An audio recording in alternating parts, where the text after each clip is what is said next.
What is responsible tourism? Here on Alpaca My Bags, we've been exploring this question for years, looking for tangible ways that we can be more responsible travelers. Sure, we can cut down on how much we fly and book small, independently owned hotels, but these are all individual actions. To be totally honest, all of these individual actions have started to weigh on me.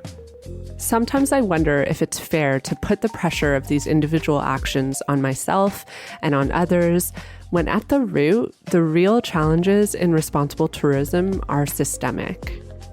Instead, I've been thinking a lot about what responsible travel would look like if there was action as a collective. And this is a theme that sparked the entire season ahead.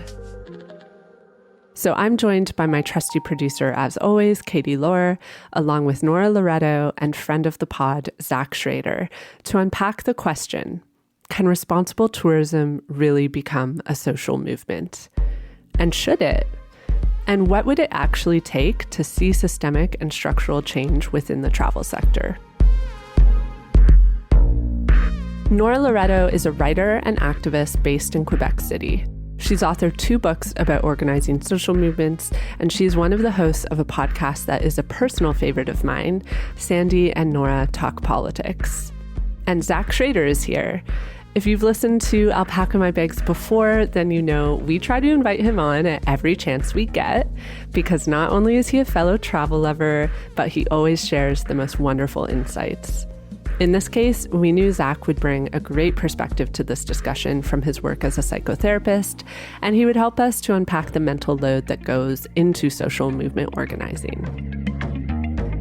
Welcome to Alpaca My Bags, the podcast about making travel better for people and for the planet. Season 6 is finally here, and Alpaca Pals, we have missed you, and we can't wait for you to listen to all the new episodes we've put together for you. If this is the first time that you've ever listened to Alpaca My Bags, man, you have so many episodes to catch up on. But make sure right now that you have hit the follow button on your favorite podcast app, like Apple Podcasts, Spotify, because there is so much more to come this season, and we cannot wait for you to hear it. If you want to get in touch with us, you can find us on Instagram, TikTok, and Twitter at Alpaca My Bags Pod. And you can also DM us anytime or email us. All of our contact info is in the show notes.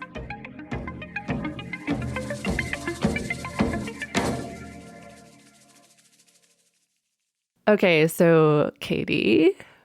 Yeah? You know that literally for 2, maybe 3 years, I was begging you to watch White Lotus. I was absolutely begging you. Obsessed with the show. I love to claim that I found things before other people did. Like, this is part of my personality. I'm just going to admit it. It's not great, but it just is. And I did find White Lotus before many people did. I was actually flying home from Portugal in December 2021. And I remember this so perfectly because I was flying home with my friend Sheer. And we were sitting on the plane together and we were so funny. We were like watching rom-coms together. So we would hit play at the same time and like watch it together. I've done this. But then our flight got super delayed. We were on this plane for like 12 hours. I'm not kidding. So we were running out of things to watch. So we came across this show and we were like, oh, this seems interesting.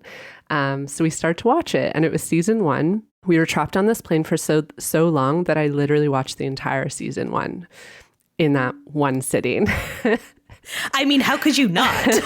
But I've since watched season 1, I think like 3 times, maybe 4 times. I watched it with you. I watched it with my parents. I watched it with Lucas. I just make everyone watch it because I loved it so much. Okay, so I finally got you to watch it, but I think there might be people listening who haven't seen White Lotus. How would you describe it? Like, what would you say the show is about? It is about, first and foremost, tourists in a specific place, all of like the chaotic and hilarious and innately human dynamics that go on within these touristy places. And sorry, it's not just about tourists. It's also about the people who work behind the scenes within tourism destinations, specifically resorts. I would say this show takes place on a resort, and then chaos ensues. And okay, so people debated this a lot because this is what happened. I mean, I'm sure people noticed, but season 2 really blew up. And I know a lot of people watched season 2 first and then went back to season 1. And so I saw a lot of debates about which season was better. And I firmly feel like season 1 was better. I totally agree. Okay. Not to get in too much into like movie review side of things, but like I think season 2 was a little slower in the beginning and then really revs up at the end. And season 1 is just chaotic through and through. Season 1 was a good hook like every episode. Season 2 was a slow burn, and it paid off for sure because the ending of season 2 is wild. So is the ending of season 1. It was. But I'll also argue, like, I think that season 1 is more firmly about tourism, whereas season 2 was just a lot of the like interesting themes that were in season 1. I was really hopeful that they would be part of season 2, and they weren't, because season 1 like had a lot of themes of like wealth and colonialism and class, and it was about privilege and ignorance. And I just felt like season 1 captured that so well, but season 2 wasn't so much about that. It was more like about sex. Also, I'm just going to ask, is there a spoiler alert in effect for this conversation at this point? Because at this point, I feel like everyone in the travel industry should have watched it at this point. I think we should not spoiler. This is what Erin said to me, basically. What you just said now is basically like, I need you to watch the show, but I'm not going to tell you anything about it. Yeah. Because you can't say anything. It gives away too much. Like, if you're into this podcast and you haven't watched White Lotus yet, this is your sign. So season 1 took place in Hawaii. Season 2 took place in Sicily. And they just announced that there is going to be a season 3. And do you know where it's taking place? No. What's your guess? I'm guessing like Thailand. Yeah. Is it? Yeah. Oh my God. Actually, it makes sense that you guessed that because I remember reading, because I was following really closely for season 2 because I was so invested in the show. And before season 2 came out, there was a lot of talk about Thailand. And it just makes so much sense for it to happen in Thailand. So it has to happen in Thailand. And there's always a death in every season. And you find out that there's a death at the very beginning of the season. And then at the end, you find out like who it is, how it happened, and all that stuff. So it's kind of a whodunit in a kind of way. But listen, isn't it Thailand where those big rivers are, where people go rafting and get like swept away by like jumping into big rivers and stuff like that? I know that from personal experience in Laos. Yes. I mean, it probably happens in Thailand as well. I mean, I was going to say there's a lot of themes you could delve into in Thailand about sex tourism, which actually gets touched on in season 2. But season 3 would be a different dynamic to talk about that, because it's like there's definitely like a problematic aspect to sex tourism in Thailand. So I think that could be an interesting theme to weave in. We'll see what Mike White does. We've really just like spent 10 minutes advertising Mike White and his HBO show. So you're welcome, Mike. You're welcome. HBO, do you want to sponsor this podcast? Okay, but also one of the most interesting things about White Lotus was that you and I had talked a bunch about how it was likely going to spark some travel trends. So I'm what do you think, Erin? Like, has it sparked travel trends? Are you seeing anything like this at this point? Yeah. So as soon as season 2 was released and the hype started, like as soon as I started seeing White Lotus memes on TikTok, I was like, Sicily's going to be bombarded. And I mean, just from like a simple Google search, there's already articles saying that web searches for travel to Sicily have gone up 50% since the show was released. Oh my gosh. So it's the first summer since season 2 came out. So I guess like time will tell, but I think it's pretty sure that like Sicily is going to see a huge boost in tourism. And I don't know, Luke and I like have a personal connection to Sicily. His family is from there. We've spent a lot of time there with his family. Sicily has a special place in our hearts, and we feel a bit conflicted about this because like, I'm sure the government was probably involved in some way in the making of the show, because usually there's kickbacks for destinations that host productions like this. So they probably had some form of heads up. I guess the question is like, how much preparation time has there been for like local communities in Sicily to really prepare for this so that they can benefit from this? Sicily can benefit from tourism. There is a lot of poverty in Sicily, and like tourism is one way to counter that. I just worry that like this show is going to create such a sudden uptick in tourism that it won't be done in a sustainable way or in a way that like really benefits the people it should. Even in the time that like I've been going to Sicily, I've seen like Palermo change and evolve as it's become a more popular destination. But I think it started shifting because Sicily is cheaper to travel to than other parts of Italy. And that's because the economy in the south of Italy isn't as strong. But yeah, people are catching on to this. I think like in general, we're going to see tourists like traveling further south because of the show, but also because it's more affordable. And also just because like northern Italy is so packed now and tourists don't really want that. And going south is basically the only way to experience that. Every time I've been in Sicily, most of the people we meet are Italians from other parts of Italy that come south for the summer. And it's funny because often they do it because they can't vacation in their own communities because there's too many tourists. So it's kind of sad because like now Sicily is probably going to become overwhelmed and it won't be that little escape that it used to be. I mean, honestly, I hate using this language, but it used to be like a bit of a secret. Mm-hmm. It's going to change now. Until season 3 comes out and then everybody's going to Thailand. Everyone was already going to Thailand.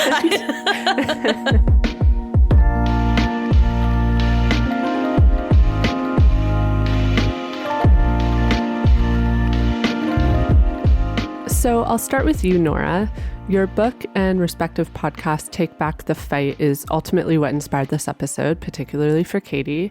So we wanted to start by asking you what got you into activism and social movement organizing. I have always been an activist. It's just something that has been very much a part of my life. I didn't come from a particularly political family, though my parents did find themselves on strike when I was a kid. And so that kind of radicalized me in a very profound way. But I've always been who I am, really. And when you start to realize how power works within society, then you can't turn it off. I guess the radicalizing moment for me was, so I grew up in a small town in Southern Ontario. And there's an abandoned YMCA camp in the woods, which is as spooky and amazing as you could imagine it is. And so that was my hangout. When I was a kid, we would hang out in the woods at this very freaky camp until it was sold to developers and now it's houses.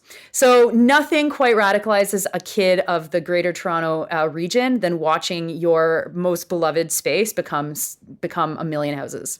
I relate to this. I grew up in Ottawa in the suburbs. The forest that I played in as a child became houses. And to follow up, because we are a travel podcast, I wanted to ask, could you tell us a bit about your relationship with travel?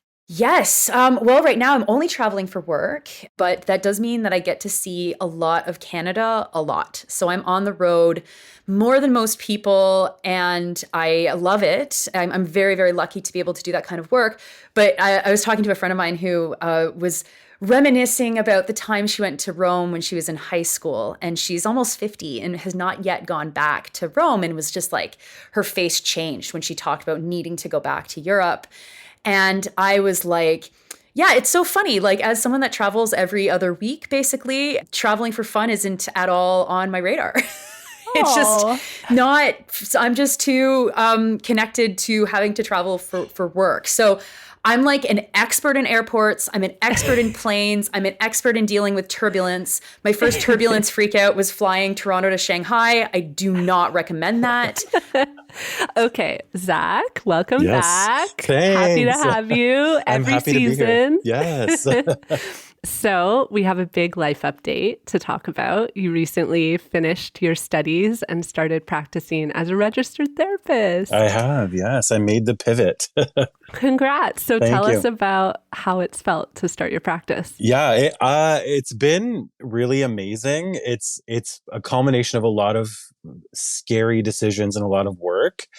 And things are actually going really well. I do in-person therapy here in Toronto, and I can kind of do virtual all over the place. So I consider it kind of a privilege because I get to interact with a lot of really incredible people from all over the place, navigating really tricky stuff. And I get to help queer people, which is really important to me. And so on one hand, it's really rewarding and wonderful. But on the other hand, it's kind of shown me the degree to which our really dysfunctional social systems impact people really poorly. And that's totally a conversation for another day, too. Okay, and we've talked about this before, but just in case our alpaca pals haven't heard you on the show before, tell us a bit about your relationship with travel. Yeah, I mean, I grew up in a family that was not really big on travel. Like, we faced a lot of like socioeconomic kind of barriers that prevented us from doing a lot. So I always looked at it as something really decadent. I mean, I grew up close to the border, so we'd go to the US sometimes. But aside from that, my first real international trip was when I was in grade 10 and I went to Romania on a Catholic school trip. Don't ask. It was very Catholic. Mission trippy, all that stuff. But it shell shocked me. Given all this, I really find it one of the most humbling experiences we can do when we do it right. And I find it's a really, for me at least, a huge source of understanding and acceptance and empathy. And then later on, as I kind of sifted through a lot of my experience with travel, it showed me how it can be really negative too. But I would say, like, overall, in my experiences, my relationship with travel is that it has been very healing for me. It's been my greatest educator. It's been, like I said, a way to practice acceptance and discomfort too, and kind of helps me decenter myself in a lot of how I see the world, I guess. So it goes pretty deep for me. So I'll just start by saying something I've been thinking about a lot lately is individualism. And I want to say, Nora, this is partly because I'm obsessed with your show, and this comes up often on it. But I've been thinking about it a lot in terms of the conversations that we have around responsible tourism. So if I'm totally honest, over the last few years, especially in making Alpaca My Bags, I've begun to feel a little uncomfortable with the terms responsible travel and sustainable travel. And I think that's because I find that a lot of the focus when we use these terms is on individuals and their individual actions and their individual choices. I see tips about how a traveler should reduce their flying or use zero waste products. And to be totally fair, like, I'm fully guilty of talking about these things and doing these things myself, because I do think there's a place for these tips and for these discussions about these things. I guess my fear is that we sometimes frame, or that these suggestions sometimes frame, the responsibility a bit too much on the individual and personal responsibility. And I worry that this isn't the route to creating tangible change. So yeah, I feel like the conversation needs to shift maybe towards more government and corporate responsibility, and that we should maybe be talking more about collective action. Zach, what's your take on the way that the terms responsible and sustainable tourism are used? Would you say that they conjure up what I've described as mainly actions that individuals should apparently be taking to reduce their impact? Or do you feel like they do point a little bit towards collective action? I think I've been on this podcast enough that I can quote myself. Please do. We can pull up the past tape. Yeah, 100%. And so I'm going to quote myself that the world is not your friggin' oyster. Yeah. And I think travel's marketed to us like an individual endeavor, I guess. Logically, it makes like capitalistic sense that kind of mitigating that negative impact of travel is our responsibility too. And I think that that's kind of sad because in both cases, these huge travel conglomerates win. I was doing some research. Obviously, Erin, I do research before we chat.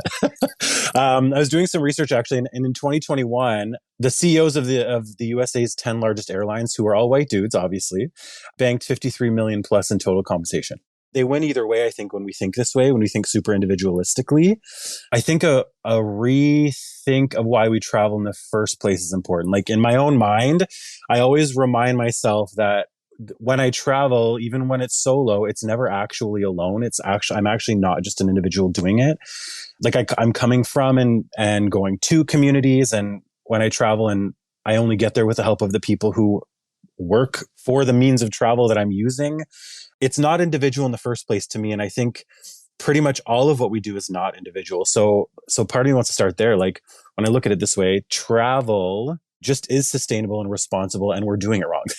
Yeah, so I'm going to come at this as someone that lives in a tourist city. I'm from Ontario, but I live in Quebec City. Travel, on a very philosophical level, it is individualistic because we are in our heads, we're by ourselves. Even if we're on a bus tour, like, you're still like, oh my God, this food, oh my God, the signs, oh my God, your mind is being constantly blown. So it's very hard to feel part of a community because you don't know if your mind's blowing in the same way, but you actually are part of a class. And a class, I mean like a group of people. You are part of a tourist class. Like you are the people that show up at this town or this city. And there are all these services that are oriented towards you. Like they might be festivals, they might be tourist shuttles, they might be different hotels or whatever. And that is the group of people, the class to which you belong. Even though the people that class represents tons of different kinds of people from tons of different places all over the world with tons of different means and tons of different reasons for showing up wherever you showed up. When you look at the way that a city accommodates tourists, at the expense of accommodating the people that live in that city, then you can start to see, oh wait, now actually we can look at these collective things, and you no longer are culpable in being a tourist because our cities all want tourists. They all want people to show up, spend, and leave. They all want people to fall in love with the language, fall in love with the baguettes in the case of Quebec City. And we live here knowing that, you might come across someone who's from anywhere. But when the pandemic shut everything down and all of a sudden the tour buses stopped and the festival stopped and all the things that attracted tourists stopped, you start going, wait a minute, like I, as someone that lives on a principal street here, I have to give up like clean air to accommodate the hundreds and hundreds of tour buses that pass by my front door every single day. I have to live with tourists gawking at me, shaking out my carpet as it drives by on the double-decker bus. And so then it's very interesting because then it's like, okay, well then what are we demanding as citizens for our own infrastructure, for our own access to our own city? I took my kids down to the Dufferin Terrace, which is like the boardwalk, which is the iconic upper town boardwalk in Quebec City. There's a beautiful toboggan run and I had to pay. I was like, the hell? But this is obviously for tourists. So there's kind of understanding what the local condition is. And one of the best examples of this, I think, is Airbnb. I live, again, my next door neighbor is an Airbnb. I hear suitcases every single night. It drives me up the wall. I cannot stand it. I can't meet them. But I also know the owner of the space who lives right above can't rent it out because it's a basement apartment and he's going to make $80 a night versus $700 a month. I mean, I can be mad at him. Or I can be mad at the city for not regulating it. I can be mad at the province for not regulating it. So it is about deconstructing the very natural instincts of individualism when we're on the road, when we're in our heads, when we're flying and we're freaking out because, the atmosphere does something to our tears and we want to cry more. And understand that actually, no, there are forces at play here that we really need to target, whether it's the CEO of airline companies, whether it's Airbnb, whether it's Uber, or are there tourist services that actually we all can benefit from, like public toilets? Right. And like sometimes I guess it's just easier to blame the individual in front of you versus the actual systemic things that led that individual to be in front of you.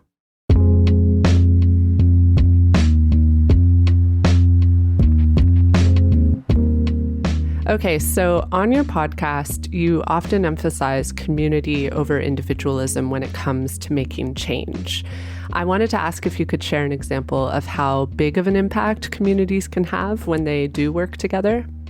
I mean, everything that doesn't suck in society, literally every single thing that doesn't suck, that we think is great, that we love to enjoy, is because people got together and demanded that it was there. Nothing was given to us out of the benevolence of the heart of a politician. They don't have them. And or out of the heart of a CEO. They don't have them either, right?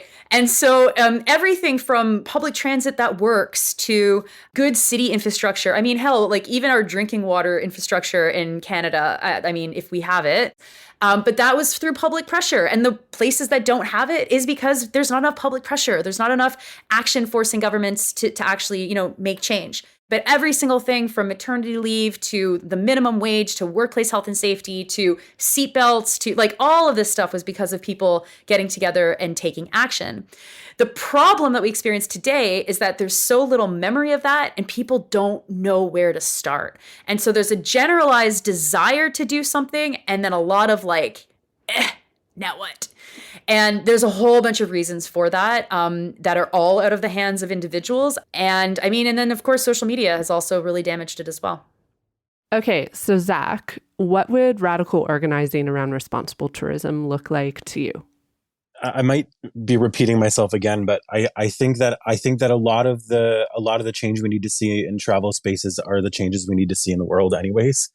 Radical organizing in terms of travel, I think, means connecting with people who feel similarly and developing that voice that Nora just talked about to demand the change. It can't just happen from like, these organizations are telling us this experience is good for us, and that's how we kind of organize. I think it has to come from people who typically aren't centered in these discussions to develop communities around that first and foremost. Yeah. And to go back to what I started the segment talking about, the small individual things that people are starting to do in this quest for more responsible tourism, I want to think about where the place for those discussions is. Because some people might argue that before creating a community, people need to make an individual choice within themselves to actually be committed to change. And that's where I sometimes think, okay, like it is worth talking about and being conscious of how much you fly or how you fly, because that can lead a person to the mindset where they think more about their impact as a tourist. And down the road, that could lead to even bigger actions like collective action or government involvement. Yeah, I think that the problem is that everything is so individualistic. And so that really is the only message that people get. You know, if you ask someone on the street, what's the biggest polluter, they're probably going to say travel and flying, right? Whereas actually the answer is fashion. Fashion's the biggest polluter in the world. And then you say that it's fashion, and then they're like, okay, now what? Right? Like there's just no path to us desiring change that, affects change, right?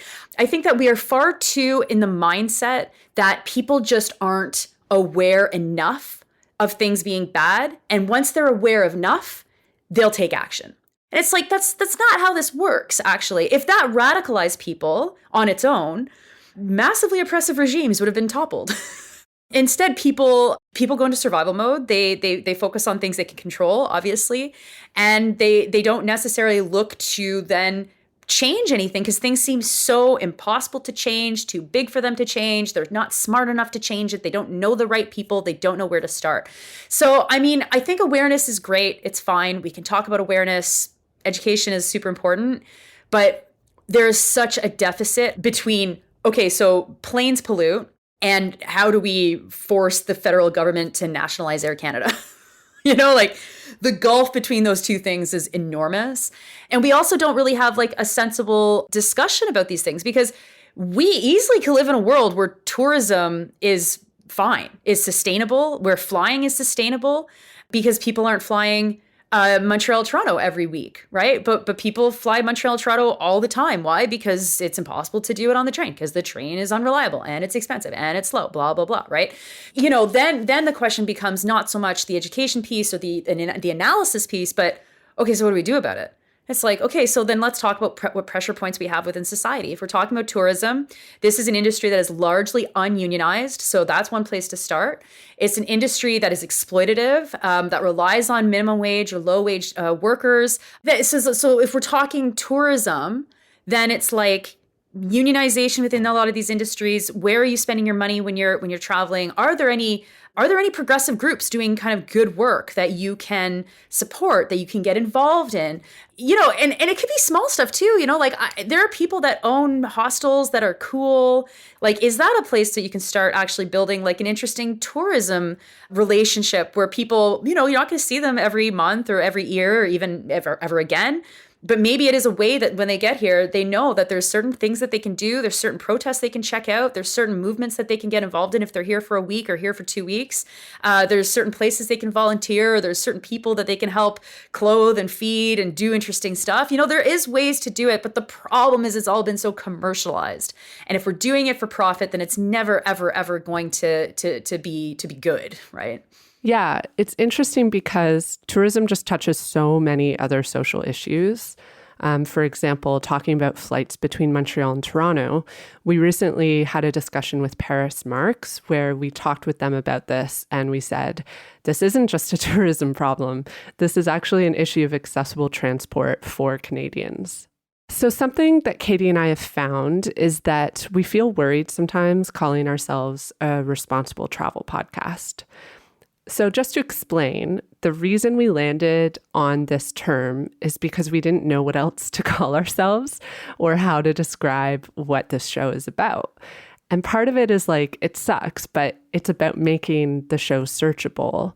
We want people to be able to find the show. And since responsible tourism is something that people do search for, that's just what we landed on. But we worry about it because A, we're imperfect, we're not authorities in this, and we're just out here trying to learn and do better. So something we've noticed happens when we talk about responsible tourism and related issues, particularly on social media, is that it creates tension in communication.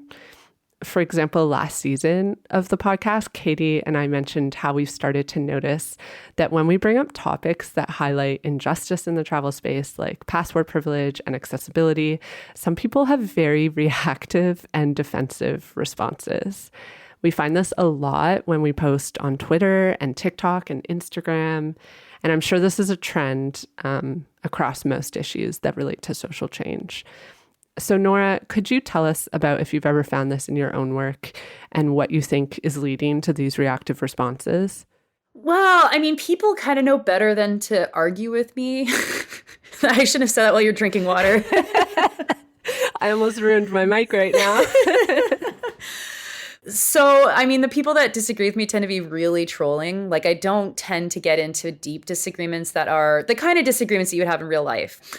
But I think that, like, we have been sanitized from debate. And this is part of what social media has done to us, because social media has created one kind of debate and it's very toxic and it's hard to do well. And it requires a high level of literacy, and not just literacy, but skills that not everyone has, because not everyone has those skills because we all have different skills. And it's completely perverted how we understand our personal interactions with one another. And so I think that that then amplifies any disagreement we have to then feel like it's like a fatal disagreement or the worst thing in the world, or, oh my God, I've been called out. Oh my God, I'm going to be canceled. Right. And it's like, I mean, I get that. I get it all the time personally. But I think that if people are not feeling comfortable with their choices, they'll project often like their discomfort with like being even more pro their right to be a digital nomad. I just saw an article today talking about how digital nomads are the new colonizers, right? Which is really interesting. So it's like, so where do we have these debates and how do you have good debates? I think that it always needs to go back to what are people's anxieties? Like, why do you feel like you're entitled to visit anywhere? Right? Or is that because you're an entitled white guy? Is that because you just want to and it's cool? Like, there's different reasons, and every reason is going to have a different kind of reaction and discussion point. But it's tough because you can't have these conversations online. You literally can't, because you don't know if the people criticizing you literally profit from people flying everywhere. And of course, they're going to be mad that you're like, whoa, don't use this travel agent. And it's like, oh my God, I own that travel agency. Like, brr. So it can be really, really hard. And so I think that if you're going to engage in an online debate, it's very important to like, kind of like, first of all, transcend the debate. Who cares? We don't know who these people are. It doesn't affect you. It's not going to ruin your life. And then try to figure out what it is that is driving people to be reluctant or critical or skeptical of these things, because maybe they have an interesting point of view you didn't think of, that you actually did think of, but you're talking like this instead of like this, like right at each other rather past each other. I think it's just really rooted in the fact that we just don't know how to debate anymore at all. And then people are like, oh my God, why are you attacking me? It's like, I'm just saying you're wrong. Like, relax. Like, you think I'm wrong. It's fine. Like, it's so frustrating because I find that the online space can be really amazing. We have lots of people that have like reached out to us and said, I saw your content online and you changed my mind about something. But then you always get those people in your comments or in your DMs that just want to argue. So Zach, from your perspective as a therapist, how could we navigate communicating about sensitive issues? And not just in online spaces, but in our day-to-day engaging with people we know, with friends, family, colleagues. Let's say some friends invited me to Hawaii. How could I explain in a gentle way that I don't feel comfortable traveling there at this particular moment? And just for anyone who isn't aware, I personally wouldn't choose to travel to Hawaii right now because locals are actively asking tourists not to come because they're currently battling a water crisis, among other issues. So yeah, Zach, how would I approach this conversation with someone? A lot of us have a fear of getting branded as judgmental, social justice warrior-ish types when we point out like negative, like measurable impacts of these things that we do, right? It's so hard because usually when we talk about mental health stuff, we need to talk for hours about this before we can get into the meat of it. But I think, how much do you know about nonviolent communication? Yeah, lots. The way that I think might be a good idea to think of this is I think a lot of us who have these conversations really care and are empathic at our core. And I don't mean this pejoratively, but we can often have people pleaser tendencies. Some of us, I'm not saying everyone. And it's such a double-edged sword because while it means that and I'm including myself in this in a lot of ways, we really care about others and big issues like this. It can be really anxiety inducing to broach these topics with people who don't feel the same way, especially when it comes to like really personal decisions about like where we travel, what we consume. And so I think it's important that we kind of come up with a strategy for how we do this. How do we look after ourselves while we have to have these conversations? In reality, if we try to look at it as objectively as possible, saying it directly is better than dancing around it, believe it or not. Right? Like encouraging yourself to be okay with that discomfort is okay. Dancing around it actually draws it out and makes it harder on you. So saying it directly is better. And often we work really hard to avoid discomfort, which is often transient. But it's the thing we focus on, right? It's not the end product, but it's the thing that we're so concerned about. And so sometimes doing some mental work around that, you can even talk to people about it who feel the same way as you, or talk to friends who kind of are a part of this community, maybe that might be helpful. But I think those are important things to think about. And I think too, like having evidence to back up what we're saying, and calling people in private conversations, like play into your empathy a little bit. Like for some people, maybe they don't know this. And it might be helpful to have like an honest one-on-one discussion rather than making it kind of a spectacle or something that you would leverage shame against. And that takes a lot of work. That's part of the work of being like an ally, for example, is doing that sort of one-on-one work with people. Then there's lots of different types of people, but if we kind of look at the opposite side of this, like for people who are kind of less people pleasy, let's say, and a little bit more direct, they can also experience a lot of conflict and could often, and these are, I suspect, a lot of people we see out on the internet and social media, they're all about like calling out and shaming.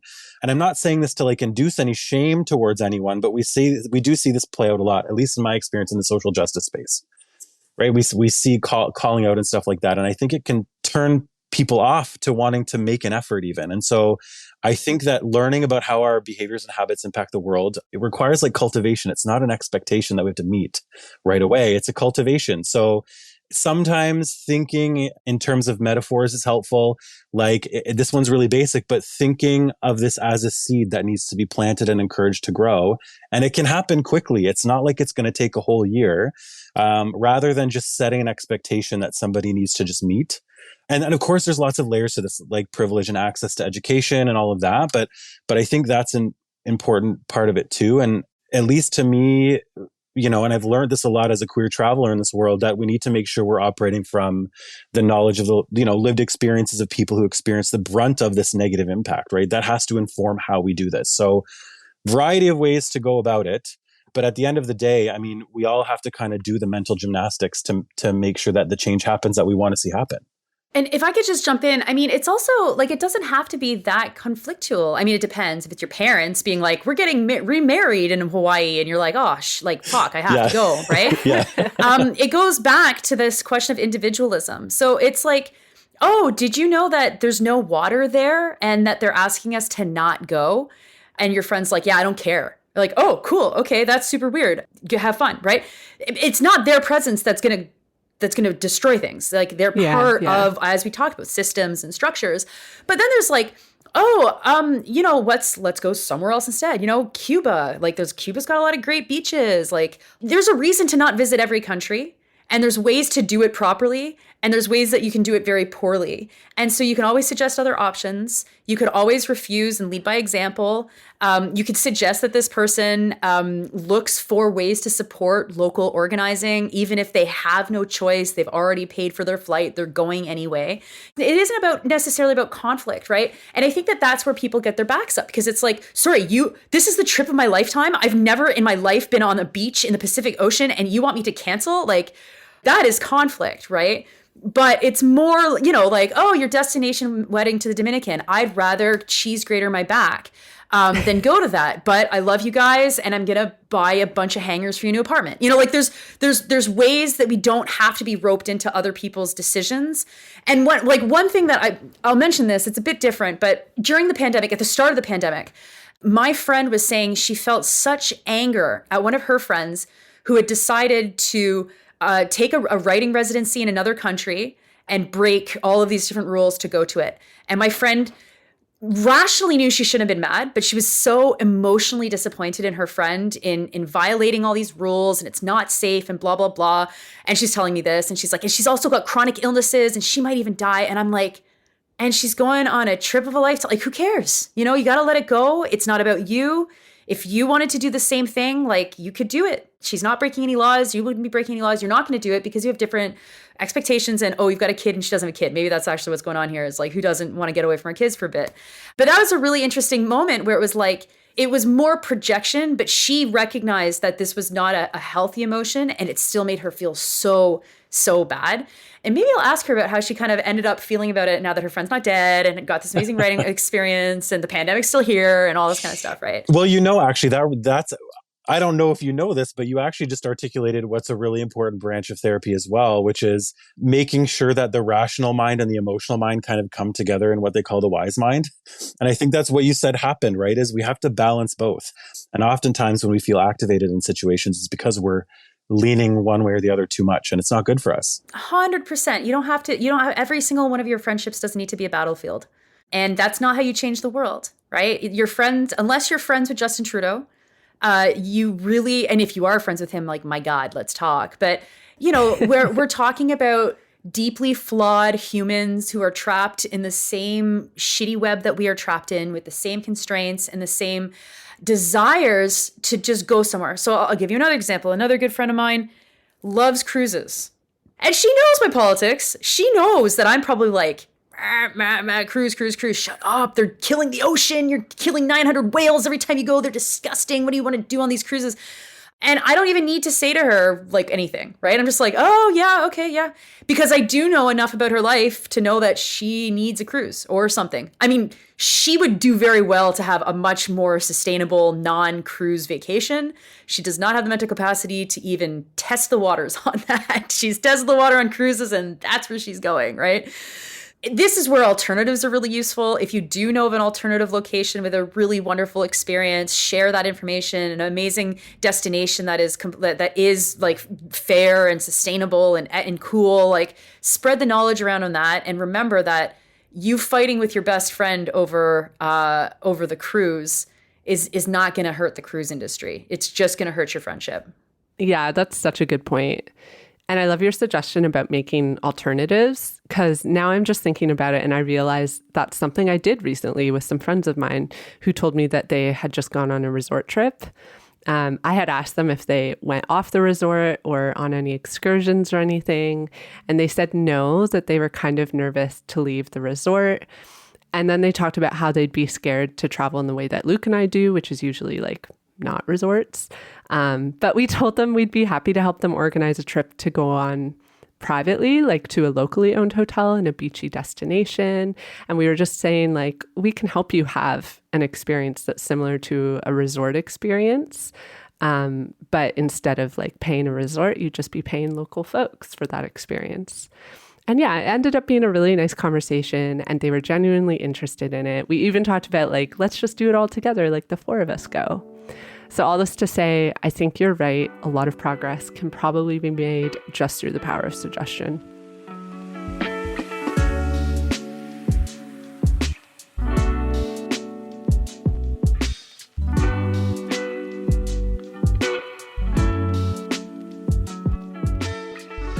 Okay, so we've talked about individualism and responsible tourism. We've talked a bit about community and discussing responsible travel. Now I'm thinking we can get into how we can organize. So Nora, so much systemic change needs to happen in so many different places, like we've mentioned. So for example, the tourism industry really needs to address accessible air travel as well as its contributions to the climate crisis. And then there's also the issue of addressing how to ensure tourism dollars actually stay in the communities that they're being generated in. So with this wide range of problems when it comes to responsible travel, where in your mind would you say is the best place for an average person to start? What can a person do to work towards a more responsible tourism model when there's just so many issues to address within it?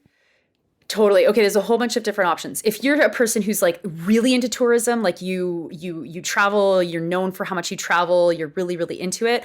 I don't know of any progressive groups that bring together self-described travelers. So maybe in Canada, there needs to be some sort of forum or roundtable or group that just people can know each other, share tips, share really awesome destinations so that you can support them and create a community around that. Because I mean, I'm thinking of one of my cousins who worked for a travel agent and is totally like this, like total travel lover, and is also an activist. And I think like she would totally die to be part of a group like this. Like that would be really cool. So that's one option if you are really dedicated to travel. Now, I think that the individual choices I think are most useful when we do travel, because we can't change the laws of the places that we go to. We probably shouldn't even try because it'll just come off as being probably super weird, especially if you're white. And so make sure that you're making really responsible decisions, you know, like figure out what the Airbnb market is like in the town or the city you're going in, and find out if it's actually destroying rental housing. If that's the case, then find a B&B or find other options that you can stay in. What does tourism look like in the location that you are in? Are there Indigenous communities that are trying to use tourism as a way to attract people, raise money, create industries? Like, how do we support them? And how do we support people in Canada staying in Canada?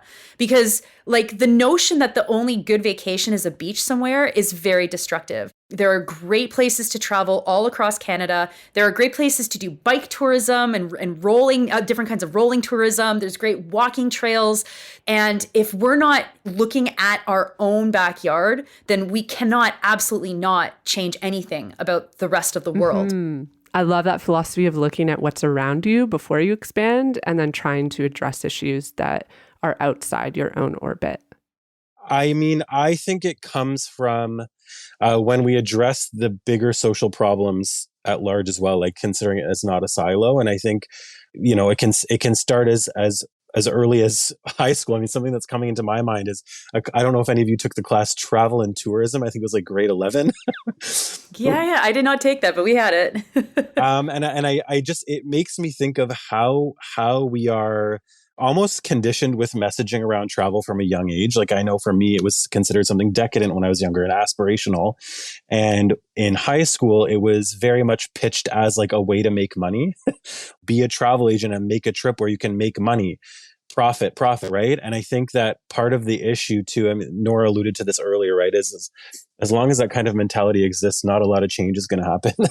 I think that it's more than that. Like it's aspirational, it's transformational. It's something that we need to teach people about. And maybe it starts there too. And I know for me, I mean, I've got a couple of trips coming up, and I'm paying particular attention to kind of what we've been talking about here, is finding communities of people who think the same way and want to see the same type of change happen and make travel something that drives that change. And I think for me, that's where the organization starts. I don't necessarily have my hands in all those cookie jars around like raising a lot of hell with certain people or making a lot of noise. I'll participate, of course, but for me, that's where it starts, is on that kind of basic level when you start planning. I guess sometimes I worry, though, with this podcast especially, that we're in a bit of an echo chamber. Like, it's pretty rare that people disagree with ideas, opinions, or topics that we talk about on the show. And sometimes I actually want people to disagree with us because I feel like we need that to lead to really fruitful and constructive discussions.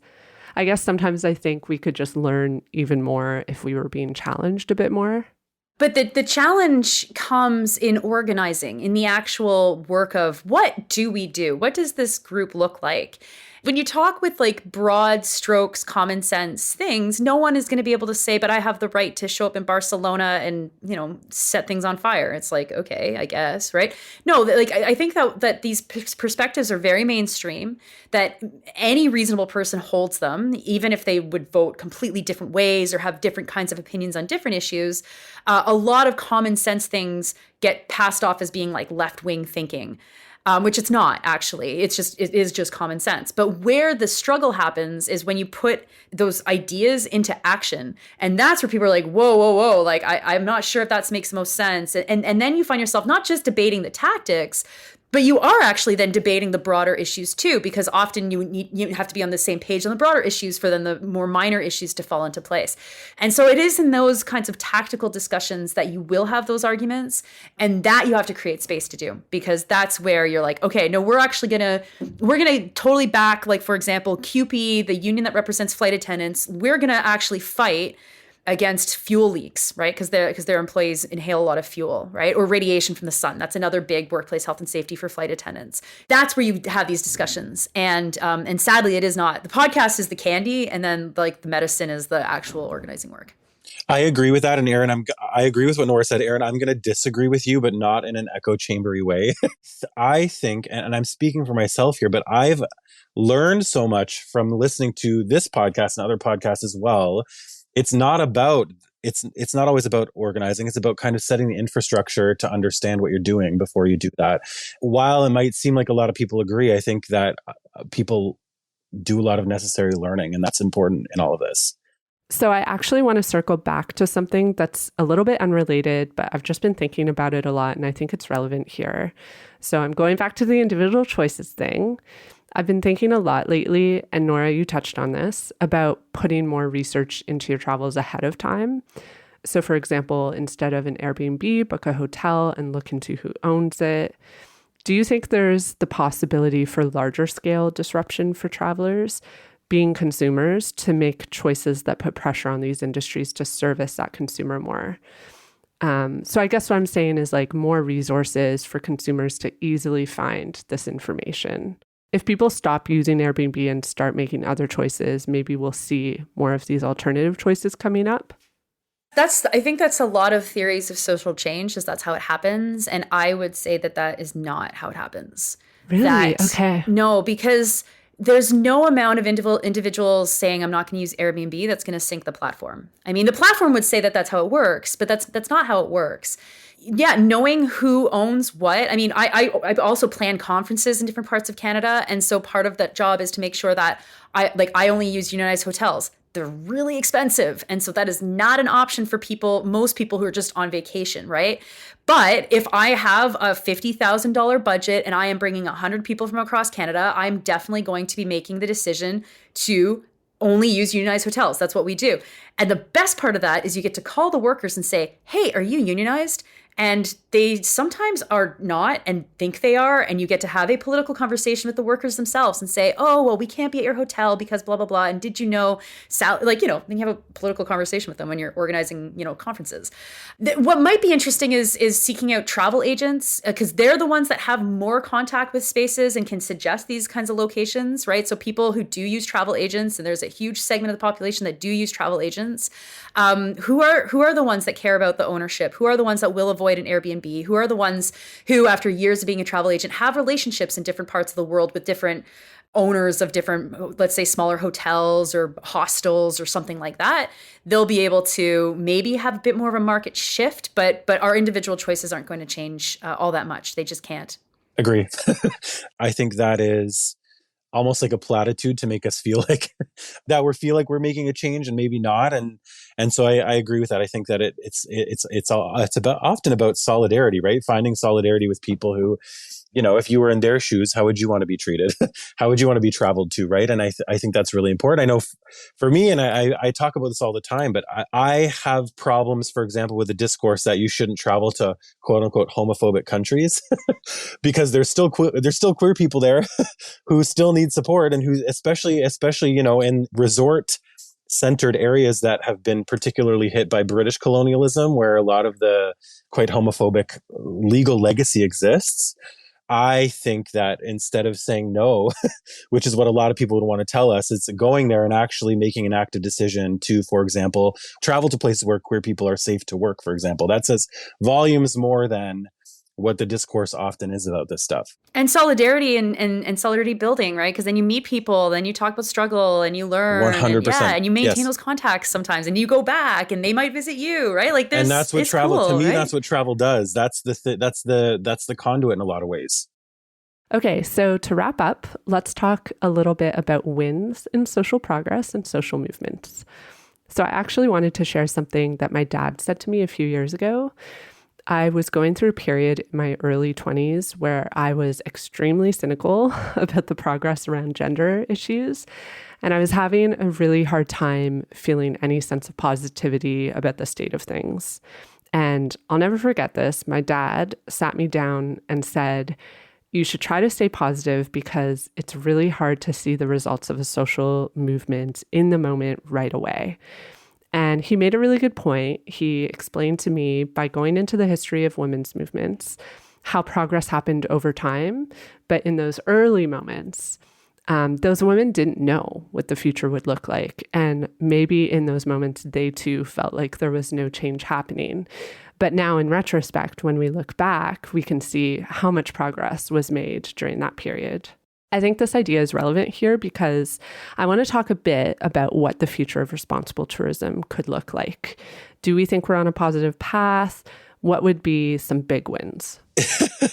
When I was thinking about this, it was hard for me because I'm thinking, within my own experience about travel and how it's tricky because we all put a lot of effort into travel and work really hard to make it as rewarding as possible and to make it feel like an achievement. So when we're talking in this context, like having a good trip could easily be considered like progress in a lot of ways. Like that's easy to do. And so I think it's important to parse through that a little bit. And for me, in my own world, progress is when things like whiteness and cis heteronormativity and colonialism are all decentered, which they're not in the travel space.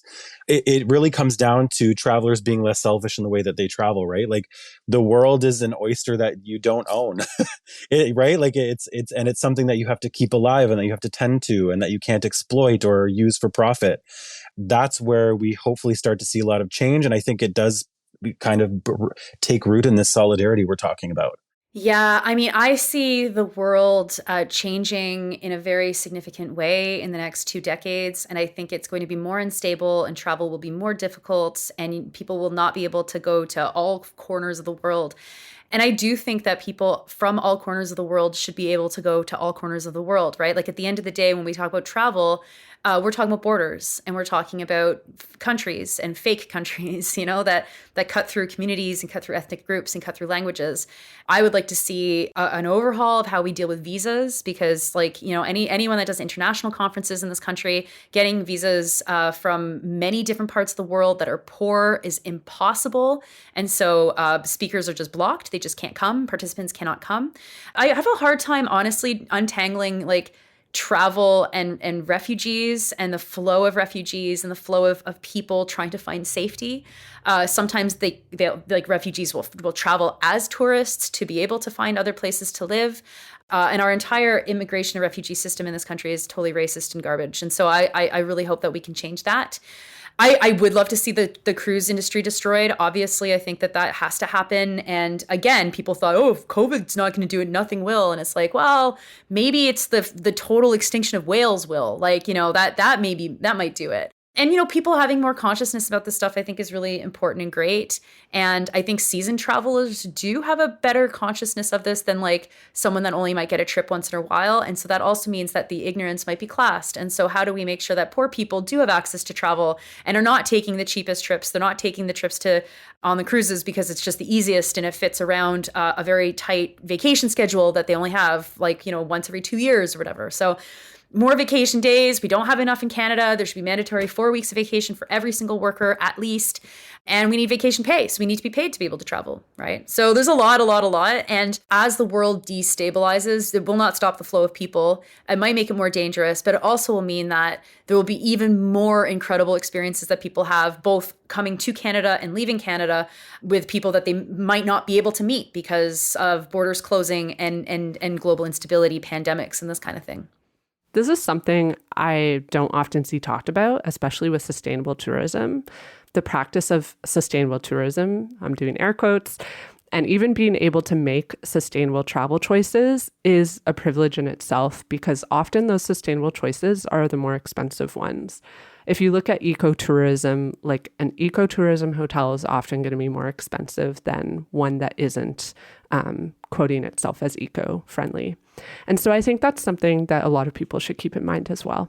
Totally. And they don't have to be, you know, like the number of people who tell me that they pick Airbnb because it's cheap. And it's like, do you know how many bread and breakfasts there are in my neighborhood? Like there is a ton, and they're $80 a night, $90, and Airbnb's driven down their prices. So you might as well go to the place that's set up with clean laundry, right? Like rather than Buddy, you hope, you know, is empty the trash.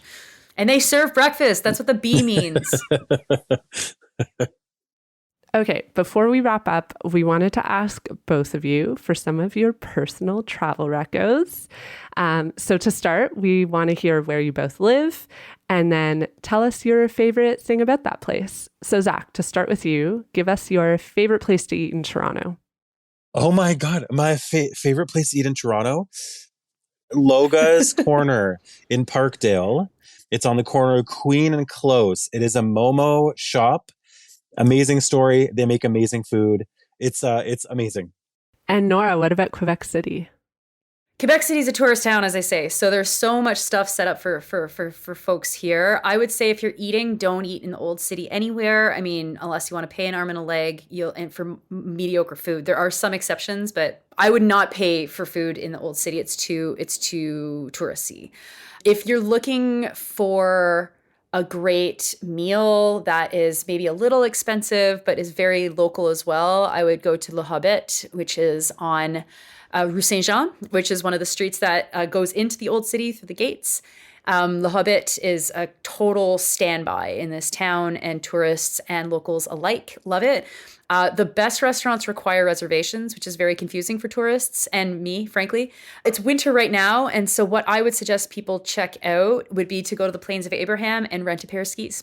Not too expensive, and you can rent them by the hour or for half a day, and there's free skiing all over the plains. Okay, I know I've said we're wrapping up like a zillion times, but this time it's true. I promise you. Okay, I'm going to ask you both, where can we find you? Yeah, I'm on Instagram, but it's spelt ZED _EH_SEE. So it spells Zach, ZAC. And you can find me on the Work in Progress Mental Health Collective website. You can find me wherever you get your internet. I'm on Twitter. I'm not on Instagram because my brain is a Twitter brain. And you can find my work kind of all over the place. And you can check out my Substack at just Substack at Nora Loretto, or my website, which really sucks, noraloretto.ca. Alpaca Pals, thanks for listening to the show. If you enjoyed this episode, don't forget to share it with a friend. Make sure you're following us on your favorite podcast app. And if you're feeling extra generous, you can leave us a 5-star review or support us on Patreon. Anything you can do to support this show will help to foster meaningful change throughout the travel industry. Alpaca My Bags is written and hosted by me, Erin Hines, and it's produced and edited by Katie Lohr in Canada's Toronto area. If you want to reach out to us, check the show notes for all the info you need. I'll see you in 2 weeks, but in the meantime, I hope you get to alpaca your bags safely and soon.